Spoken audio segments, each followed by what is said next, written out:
Merhabalar, kanalıma hoş geldiniz. Bugün sizlerle bu güzel burslu çantayı çalışacağız. Bu çantamın yapımında son dönemlerin meşhur Milano rafyasıyla çalıştım. Rafyanın örümü gerçekten çok güzel. Şimdi videoda da göreceksiniz.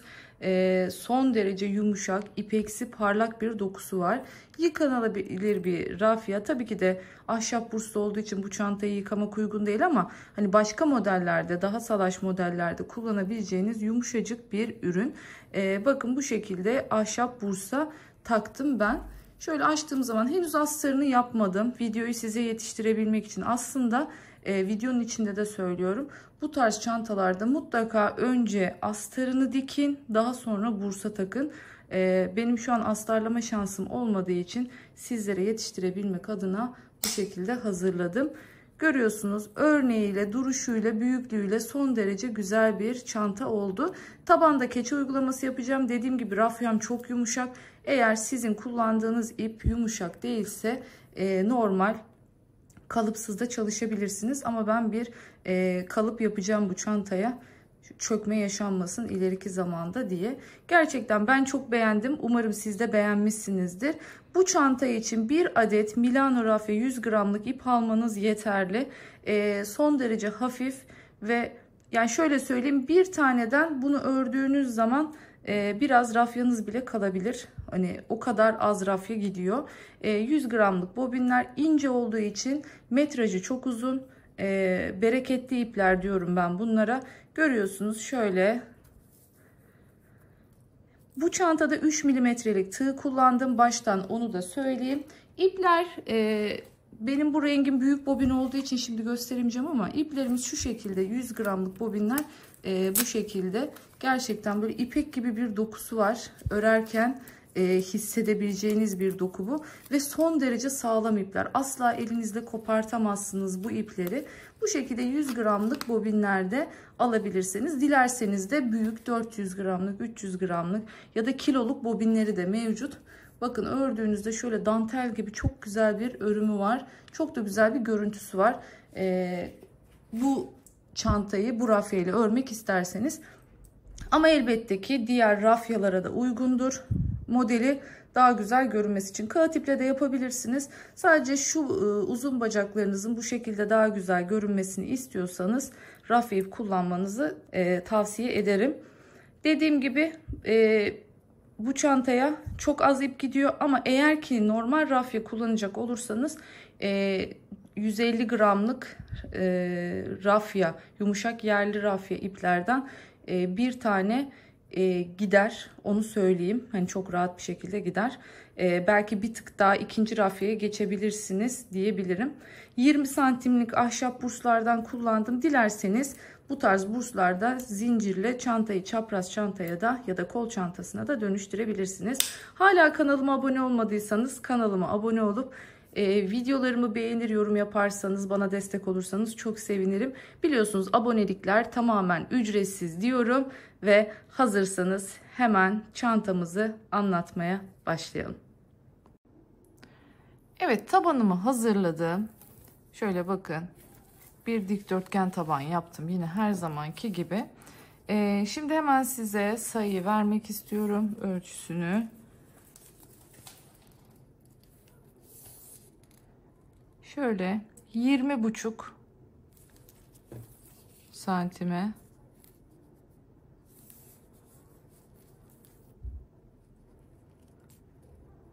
evet ya şöyle 12,5 diyebiliriz yani buna. 20,5'a 12,5'luk bir taban. Şimdi taban yapım videosunu linkini açıklamalar bölümüne koyacağım. Ancak şu unutmamamız gereken bir şey var. O videoda 29+1 zincirle başlıyor. O başka bir çantanın tabanı. Oradan yapımının nasıl olduğuna bakacaksınız. Ancak siz başlangıç zincirinizi bu çantada 21 ile başlıyoruz. 21 zincirle başlıyoruz. Biliyorsunuz yani 20+1 diyebiliriz bunun için. Şimdi ben bu şekilde bir taban hazırladım. Bu burslu çantam için yeterli olacak. Benim bursum 20 santim. 20 santimlik burs kullanıyorum. Siz eğer daha büyük burslar kullanıyorsanız orantılı olarak büyütebilirsiniz. Şimdi buradaki bu çantadaki en önemli detay bence şu. Kullanmış olduğum rafya benim çok ince. Yani biliyorsunuz zaten en başında da size gösterdim kullandığım ipi. Bu ip çok ince olduğu için düşünsenize 3 milimetre ile örüyorum. Yani 2,5'la örseniz örülecek kadar elimde ince yumuşak bir rafya var. Yani gerçekten böyle ilk başta dedim ki Allah'ım bu ör biter mi? Yani ince olduğu için, küçük tığ kullandığımız için daha çok ilmekle gidiyoruz ya ister istemez. Ama sonra örmeye başlayınca yumuşak olduğu için, kaygan olduğu için, küçük tığla çalıştığınız için o kadar hızlı örüyorsunuz ki yani normalde ördüğünüzden çok daha seri ve akıcı olarak örebiliyorsunuz. Bunu örerken de fark edeceksiniz zaten. Şimdi benim şu anda tabanımda rafyam ince olduğu için ben çok sıra gittim. Yani şöyle göstereyim bakın 1, 2, 3, 4, 5, 6, 7, 8, 9, 10, 11, 12, 13 sırada ben bu yüksekliğe bu mesafeyi kat edebildim. Ancak sizin rafyanız daha kalınsa daha kısa mesafede daha kısa sürede buraya geleceksiniz. Bu noktaya ulaşacaksınız. Lütfen santimleri baz alın. İlmek sayılarını dikkate almayın. İlmek sayısını şu şekilde kendi yaptığınız tabanı 3'ün katı şeklinde ayarlamanız gerekiyor. Bu çantanın önemli noktası bu. Örnek 3'ün ve katları üzerine kuruluyor. O açıdan bizim burada 3'ün katlarına ulaşmamız lazım. Benim şu anda 134 tane ilmeğim var. Bakın tekrar söylüyorum. Rafyam ince olduğu için normalde tabanım küçük aslında. Bu tabanda bile 134 tane ilmeğim var benim.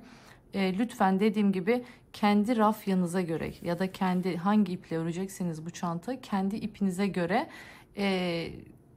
ebatını yani ilmek sayısını ayarlamanızı tavsiye ediyorum.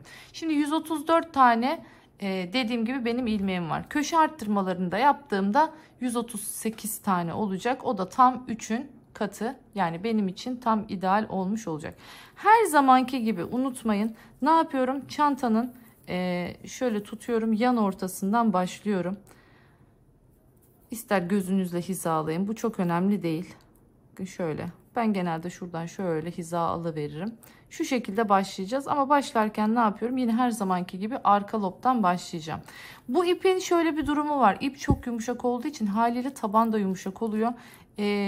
Taban bu çantayı yaparken tabanda burslu bir çanta yapacağım için eğer dökümlü çantalar kullanacaksanız salaş çantalar harika. Hiç gerek yok. Yani gerçekten çok güzel o anlamda ip. Ama böyle kalıp gibi duracak burslu çantalar çalışıyorsanız mutlaka taban desteği ister. Yani bunun altına ben bir eva yapacağım. Onu da hemen size söylemiş olayım. Keçe olur, eva olur fark etmez.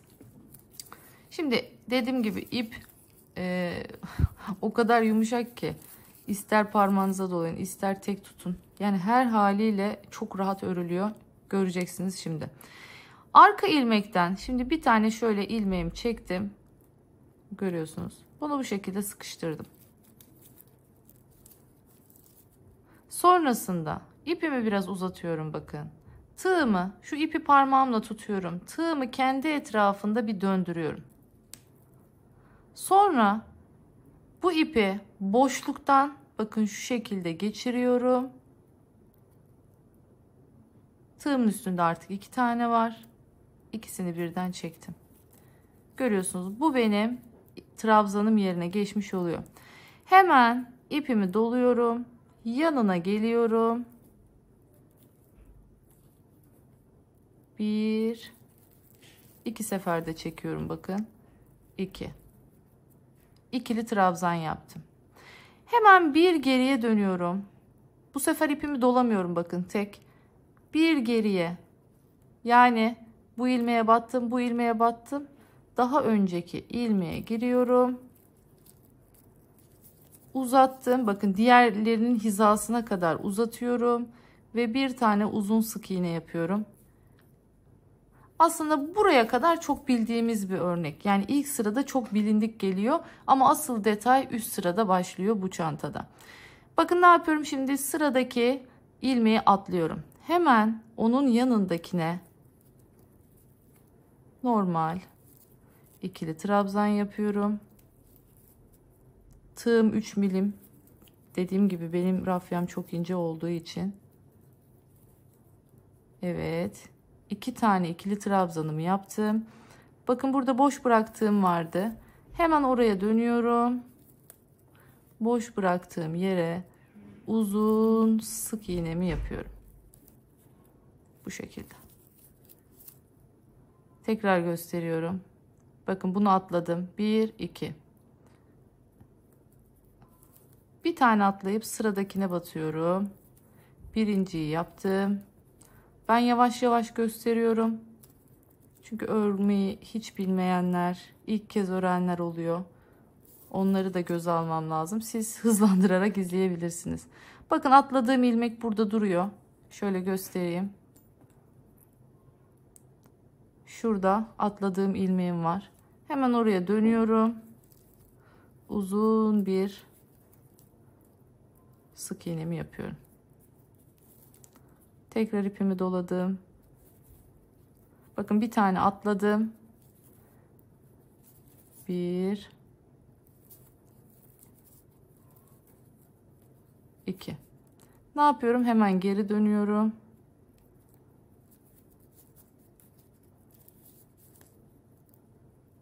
Bu şekilde örneği tamamlıyorum. Şimdi buraya geldiğimizde köşe arttırması yapacağız dedik ya. Köşe arttırmasını nasıl yapıyoruz? Normalde bir tane atlıyordum biliyorsunuz. Şimdi atlamıyorum. Direkt yanındakinden devam ederek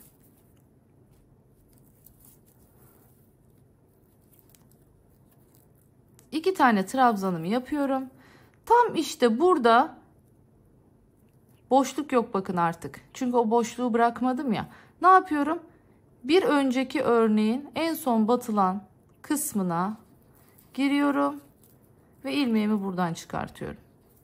Böylece burada bir tane arttırma yapmış oldum. Şimdi normal sıradan devam ediyoruz. Bunu atladık. Bakın yanındakine geçiyorum. Aynı işlemi tüm köşelerde tekrarlayacağız. Her köşede bir tane arttırma yapacağız bu şekilde.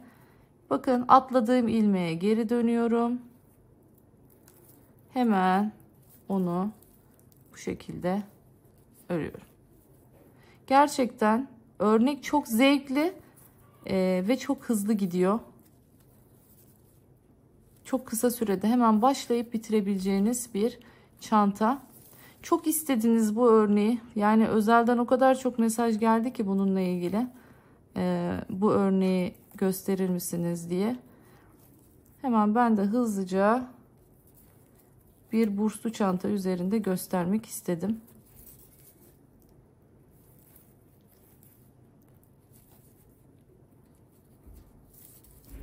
Bakın atladım görüyorsunuz burada. Hemen döndüm. Atladığım yere girdim. Ve uzun sık iğnemi yaptım. Şimdi bu şekilde sıra sonuna kadar geleceğiz. Tekrar hatırlatıyorum. Bir tane burada, bir tane burada, bir tane burada. 3 kere daha burada köşede yaptığımız gibi arttırma yapacağız. Ve ondan sonra artık örgümüze devam edeceğiz. Hemen şunu da hatırlatmak istiyorum. Ben bu rafyada böyle daha parlak, daha naylonumsu gibi yani diğer kullandığımız rafyalar daha kağıta yakın ya. Bu o şekilde değil. Daha ipeğimsi olduğu için bu. Ben tabanda ütüleme yapmadım. Ama dilerseniz siz mutlaka başka ip kullanıyorsanız, bu markayı kullanmıyorsanız mutlaka ütüleme yapmalısınız. Aslında ben de bir bassam olur yani. Şöyle arkadan üst sıraya çıkmadan şöyle bir ütüye basayım. Bu ipin en güzel özelliği biliyorsunuz. Hem ütülenebilir hem de yıkanabilir olması. Yıkanabilir bir çanta yapmak istiyorsanız özellikle yazın o büyük boy plaj çantalarından vesairelerinden yapacak olduğunuzda bunu kullanmanız, bu markayı tercih etmeniz sizin avantajınıza olacaktır.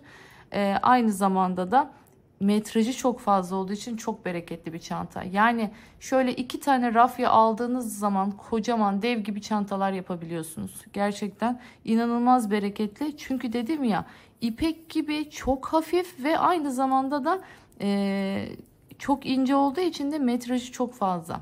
Onu söyleyeyim. Yani o konuda içiniz rahat olsun. Kocaman bir çantayı 200 gram iple halledebilirsiniz. Orta boylar 1,5. Yani orta boydan kastım da küçük değil yani. Orta boy. Bayağı gene büyük bir çanta, yaklaşık 150 gramdan. Küçük boy örecek olduğunuz çantalar ise çok daha azıyla. Yani şöyle söyleyeyim, bir 100 gramla herhalde 2 tane mini bag çıkartırsınız.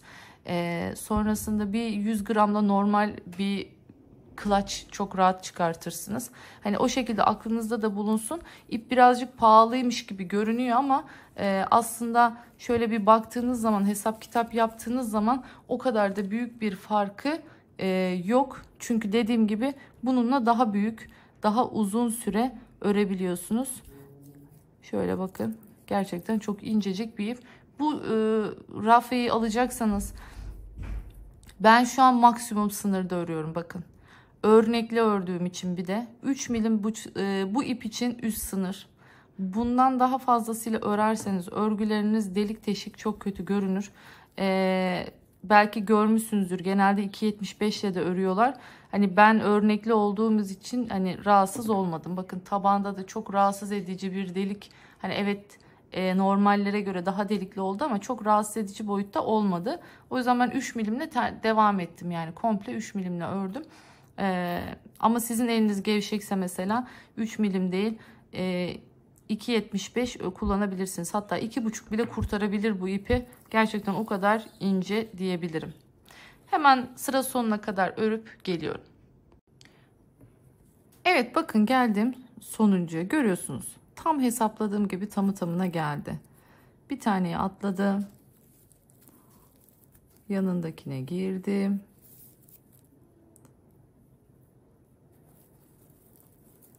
Hemen onun yanındaki ve atladığıma geri dönüyorum. Uzunca bir sık iğne yapıyorum buraya.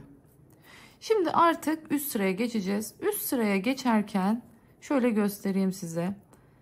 Şu yapmış olduğumuz ilk biliyorsunuz burada bir ikili trabzan benzeri bir yapı yapmıştık. Onun da diğerleri gibi bakın V1 tepesi var. Normal onun tepesinden giriyorum. Şöyle girdim ve buraya ilmek kaydırmayla bağlıyorum. Bu şekilde ilk sıramızı bitirmiş olduk. Şimdi normal biraz önce yaptığımız gibi üst sıraya çıkacağım. İpimi uzattım. Döndürdüm. İçinden geçirdim. Bu şekilde ilk ikili trabzanımı yapmış oldum. Hemen bakın yanındakine geliyorum. Buraya da bir ikili trabzanımı yaptım. Şimdi artık geri döndüğümüzde batacağımız nokta bunun tepesi değil. Bunun bakın şu şekilde içine giriyoruz. Şuradaki V'nin içine giriyoruz. Uzattım.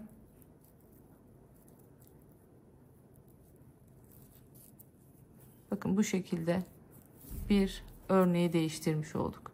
Şimdi geldim. Bakın tığıma ipimi doladım. En son battığım yer burası.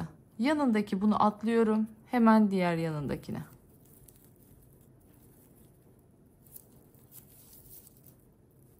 Geldim. Yanındakine. Şimdi ne yapacağız? Uzun sık iğne. Yaparken tekrar söylüyorum. Tepesine değil içine batıyoruz. Aslında bütün mesele bu. İçine battığımızda bunlar açılıp birer V görüntüsü oluşturmuş oluyor. Yani yukarı doğru çıkınca bu daha net gözüküyor. Bakın en son buraya batmıştım. Bunu atladım hemen yan tarafa. Yani her seferinde bir sonraki üçlüye geçip yine trabzanlarının üzerine aynen trabzan yapıyoruz. Bakın 1 2 trabzanımı yaptım. Şimdi ne yapıyorum? Bakın alttaki uzun sık iğnemin ortasına giriyorum. Şu şekilde. Bu şekilde V'lerimiz oluşmuş oluyor. Geldim tekrar gösteriyorum bakın. Bir sonrakinin ilk trabzanının üstüne yaptım. İkinci trabzanının üstüne de yaptım. Şimdi neredeyim? hemen altındaki görüyorsunuz yere giriyorum. Bunun ortasına bir V oluşturuyorum.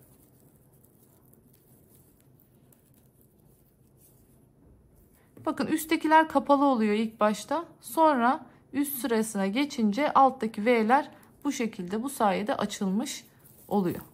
Son kez gösteriyorum artık. Bakın bir sonraki buna battık. Şimdi bunlar buraya kaydığı için şöyle göstereyim daha net bir şekilde anlaşılsın. Bakın bu ilmek batılık. Bununkisi buraya doğru. Bakın bunun trabzanı burada. Bunun trabzanı burada. O yüzden burası bir yapılık. Biz bir sonraki üçlüye geçiyoruz.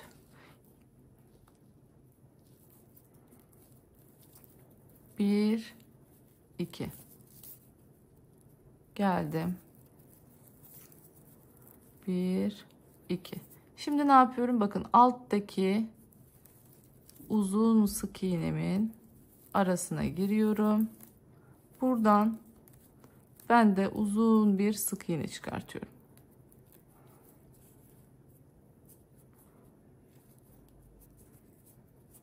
Şu atmalarınızı böyle burgusuz düz yapmaya çalışırsanız çok daha güzel bir örgü elde etmiş olursunuz. Sanki buraya bakın atlamış gibi geliyor ama aslında burası örülük. Görüyorsunuz. Bu çok önemli bir detay. Hatta şöyle yakından bir kez daha göstereyim bunu. Bu gerçekten önemli bir detay. Buraya dikkat etmenizi tavsiye ediyorum. Çok parlıyor. İp de parlak olduğu için o yüzden biraz uzak çekiyorum ama şöyle bakın görüyorsunuz. Buraya batılık. Buraya batılık. Bunların trabzanları bir önceki sırada yapıldı. İpimi doluyorum. Bir sonraki üçlüdeyim. Birincisine geldim. Bir. Bakın iki. İki seferde çektim. İkincisine geldim. Bir. İkincisini de yaptım. Şimdi ne yapıyorum? Geri geleceğim. Hemen geri geldiğimde gördüğüm sık iğnenin bakın göbeğine giriyorum. Tepesine girmiyorum, göbeğine giriyorum. Yine uzatıyorum. Bu şekilde bir sık iğne yapmış oluyorum. Dilerseniz sıra sonuna kadar geleyim. Tekrar birleştirelim. Bir birleştirmeyi son kez bir daha göstereyim. Bir daha üst sıraya çıkmayı göstereyim. Ondan sonra istediğimiz boya gelene kadar aynı örnekle devam edeceğiz. Evet geldim bakın sıra sonuna. En sonuncuyu da yaptım. Şimdi tekrardan şu ilk baştaki yaptığım trabzanın tepesine geliyorum. Buraya bir ilmek kaydırıyorum. Zaten hiç korkmayın. Şu üzerini kapattığı için burada ilmek kaydırmanız hiçbir şekilde gözükmeyecek. İpimi uzatıyorum. Bakın tutuyorum. Şöyle bir döndürüyorum. Tutuyorum bakın bu şekilde. Sonra bir ilmek çıkartıyorum. Bu ilmeği şöyle boşluktan geçiriyorum. Tığımda 2 tane var. İkisini bir çekiyorum. Ha ben bununla uğraşamam derseniz normal direkt zaten kapanıyor. Yani çok da önemli değil. Direkt zincirde çekebilirsiniz. Hiç önemli değil. Aldım tekrardan ipimi. Hemen yanındakine geldim. Şimdi görüyorsunuz hemen bir öncekine geliyorum. Yine göbeğine battık bakın. Ve kaydırıyorum. Bu şekilde dikkat ettiyseniz geri geri gideceğiz şimdi. Böyle buraya doğru, bu köşeye doğru gideceğiz. O yüzden siz dilerseniz direkt köşeden de başlayabilirsiniz. Köşeden başlayıp o zaman böylemesine gidersiniz. Fark etmez. Benim artık alışkanlık, her tabanı bitiriyorum. Mutlaka yan ortadan başlıyorum. O benim alışkanlığım olmuş. Ama bu çantada gerek yok. Köşede. Ama yine de bitirip başlamanızı tavsiye ediyorum. Çünkü bitirmeden başladığınızda o spirallik kaybolmuyor. Görüntü açısından şu köşede o spirallik görüntüsü devam ediyor. O yüzden bir temizleyin, tabanı bitirin. Sonra yine istediğiniz yerden bu çantada başlayabilirsiniz. Çünkü eklem yeriniz hiçbir şekilde belli olmuyor bu çantada. Şöyle gösterelim. Bakın harika gidiyor. Gerçekten. Örnek yavaş yavaş kendini belli etmeye başladı.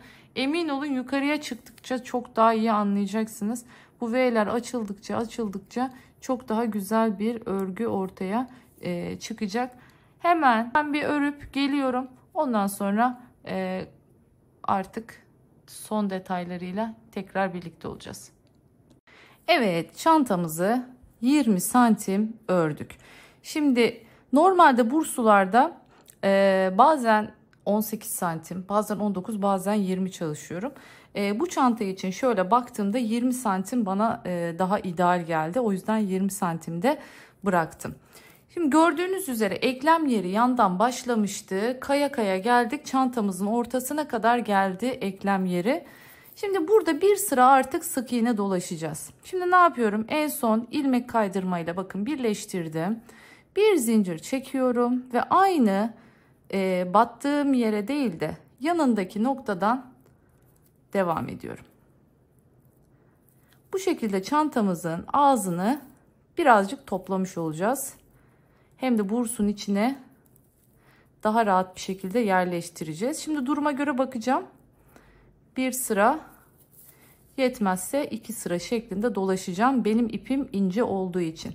Ama siz normal yerli rafya ya da normal ithal rafyalardan kullanıyorsanız, yani kullandığınız ip benimki kadar ince bir ip değilse o zaman bu durumda siz bir sıra yaptığınızda yeterli olacaktır. Ama dediğim gibi bakın görüyorsunuz benim ipim çok ince. Yaptığım sık iğneler küçük oluyor. Ben de yeterli olur diye düşünüyorum aslında. Amacımız dediğim gibi çantamızın ağzını toparlamak. Şimdi bu şekilde bir sıra dolaşacağım. Çantamın ağzını kapatacağım. Ve daha sonra kenar yan ortalarını belirleyip artık bursa geçirme işlemine başlayacağım. Şimdi burada yalnız şunu söyleyeyim size. Benim şu anda astarım hazır değil. Videoyu bekletmemek adına ben hemen bursa takacağım. Ama astar çalışıyorsanız bursa takmadan önce astarınızı yapın. Sonrasında bursa geçirin. Bu sizin için daha sağlıklı bir yöntem olacak. Çünkü sonrasında astarı dikmek hayli zor oluyor. Çantanızın astarlamasını yaparken astar videosunu açıklamalar bölümüne bırakacağım.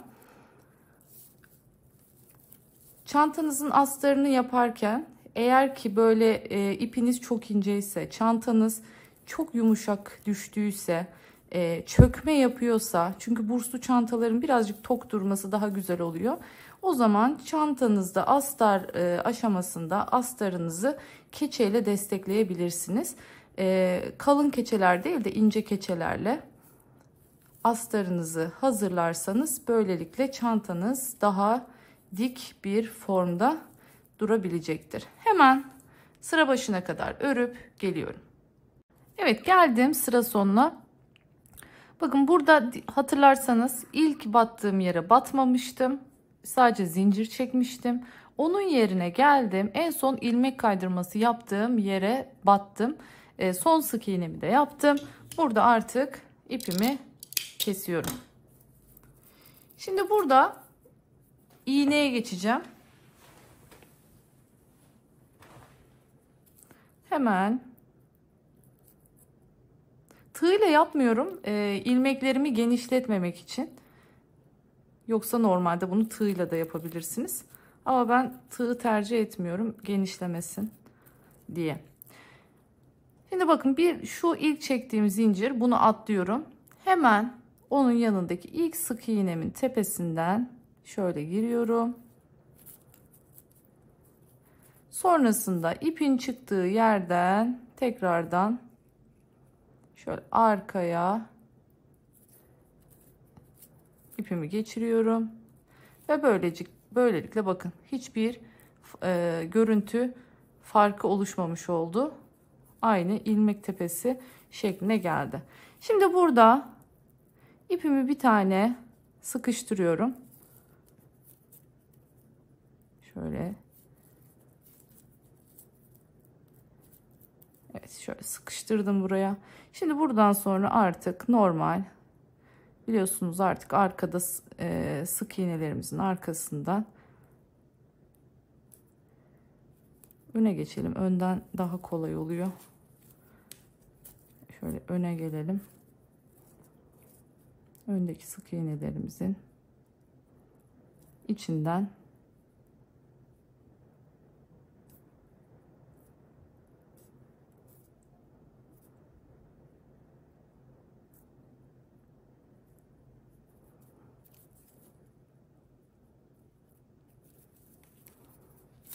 evet, bu şekilde. Zaten orada düğümlediğimiz için çok fazla götürmemize gerek yok. Bu şekilde çantamızın ağzını tamamlamış olduk. Şimdi dediğim gibi çantamızı şöyle güzelce tutuyoruz. Bakın, tekrar söylüyorum, her zaman için çantayı şöyle yere oturtun ve sonrasında en düzgün pozisyonu bularaktan şu yan ortalarını belirleyin. Bakın ben şu anda belirledim, tam olarak bu noktalar. Hemen birer tane ilmek tutturucuyla yerlerimi belirliyorum. Şimdi bu noktadayken tekrar hatırlatıyorum. Tabana keçe koyacaksanız koyun. Ütüleme yapacaksanız ütüleyin. İçine dediğim gibi astar yapacaksanız astarını yapın. Tüm aşamalarını bitirin. Ondan sonra sadece artık çantayı monte etme aşamasına geçeceğiz. Şöyle hemen bursumu da göstereyim. Ben bu şekilde ahşap burs kullanacağım, 20 santimlik. Siz dilerseniz ahşap burs yerine normal gizli bursa takabilirsiniz. Dilerseniz bu çantayı normal şöyle bir iki parmak daha uzatıp normal saplı böyle çok şık küçük çantalar oluyor. Onlar gibi kullanabilirsiniz. İşte dediğim gibi dilerseniz şu şekilde ağzını katlayıp benim kanalımda da vardı bu model bir çanta, yapabilirsiniz. Yani her şey size kalmış. İstediğiniz modele dönüştürebilirsiniz. Ama ben burs takmayı tercih ettim bu çantada. Rengi nasıl söyleyeyim size, siyah gibi görünüyor ama aslında çok çok çok çok koyu kahverengi diyebilirim. Yani cevizden bile koyu, siyaha dönük bir kahverengi tonu bursum. İpim de zaten böyle karamel tonlarında, vizon tonlarında. Ben yakıştırdım açıkçası bu iki rengi birbirine. Şimdi dediğim gibi ben astarını yapmayacağım ama ütüleme kısımlarını hallediyorum ve hemen geliyorum, birlikte bursumuzu takacağız. Evet, şimdi ütüleyip geldim. Bu Milano rafyalarda yalnız dikkat etmeniz gereken şey, yapısı böyle viskon olduğu için, naylonumsu olduğu için bez koymadan asla ütülemeyin. Ütünüz yapışır. Ona da dikkat edin. Hemen şöyle bursumu açıyorum. Şöyle işaretlediğim yerler vardı. İlmek tutturmuştum. Şimdi buralardan hemen bağlayacağım. Bakın bu ortasını değil, hemen bir yanını alıyorum bağlamak için. Çünkü şu kenar boşluğundan bağlayacağım.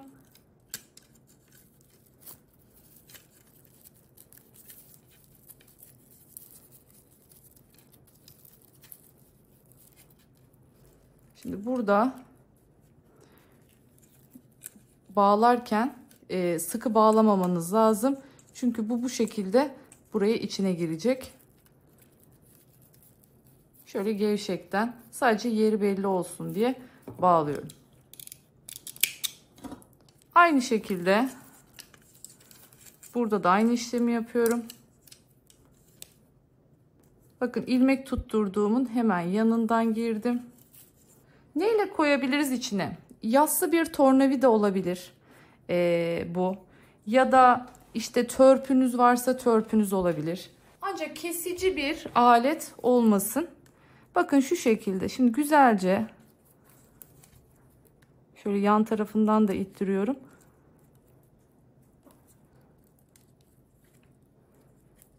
İyice dibe, bakın bu şekilde ittim. Hemen bu tarafı bir takıyorum.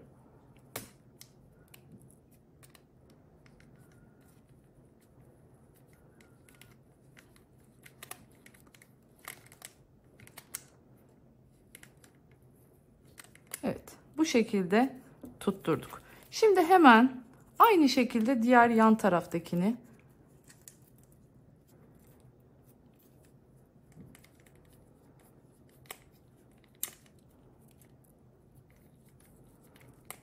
Evet, burayı da taktık mı? Aynı işlemi karşı taraf için tekrarlayacağım şimdi.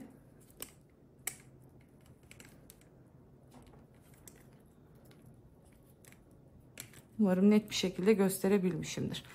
Şimdi şu tarafı da aynı şekilde yaptıktan sonra, yerleştirdikten sonra artık böyle sırayla içeriye iteceğim ve böylelikle, tabii şunu yapmayı ben şu anda göstermeyi unuttum.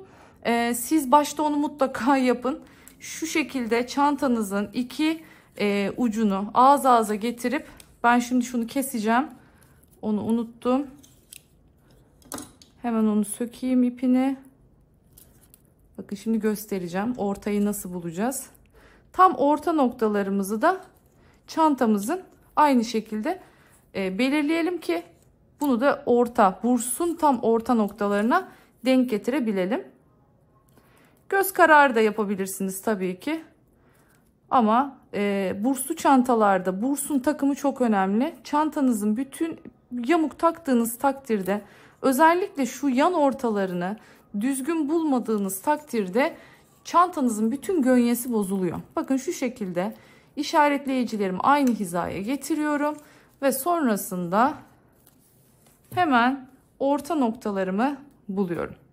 Bakın bu şekilde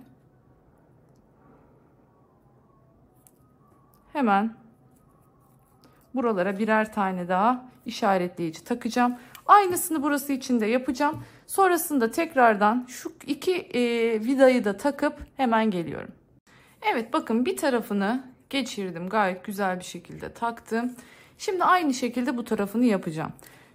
Çantamın tam ortası benim şu görmüş olduğunuz vidanın yeriydi. Ölçtüm güzelce. Tam burası orta noktaydı. Şimdi bunu şöyle hizalıyorum. Nereye geliyor? Hemen şu görmüş olduğunuz deliğin şöyle 1 santim kadar yanına denk geliyor. Burada işaret koyduğum şu orta noktayı alıyorum. Tam bu dediğim yere şimdi geçiriyorum. Şimdi burada bir tık böyle sıkıştıra sıkıştıra. Eğer ki tam bu çantaya göre yaparsanız o zaman çok küçük olur çantanız. İlla ki bir tık bursa göre büyük yapıyoruz. Sonra ağzına takarken bir tık böyle sıkıştırarak takıyoruz. Yediriyoruz yani bir nevi.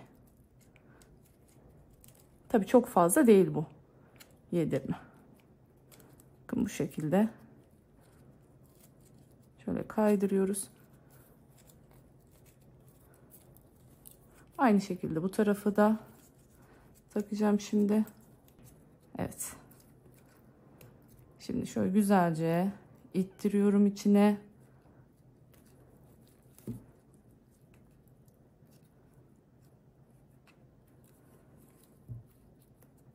Şöyle yedirmeyi orantılamaya çalışın. Yani bir tarafa çok fazla yığılıp bir tarafa böyle az gelmesin. Evet. Şimdi güzelce yerleştirdik artık. Artık vidalama işlemine geçiyorum.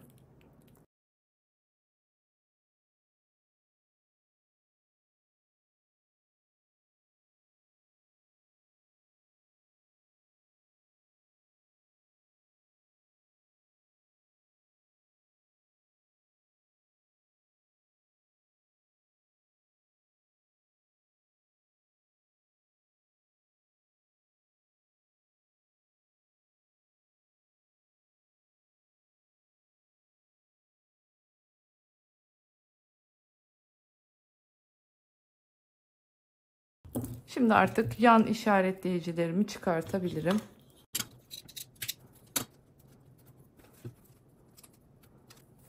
Şunu da keselim.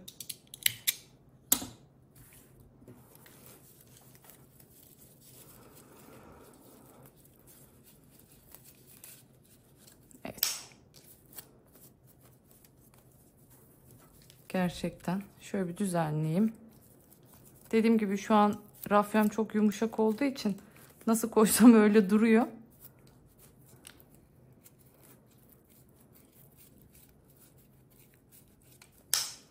Evet.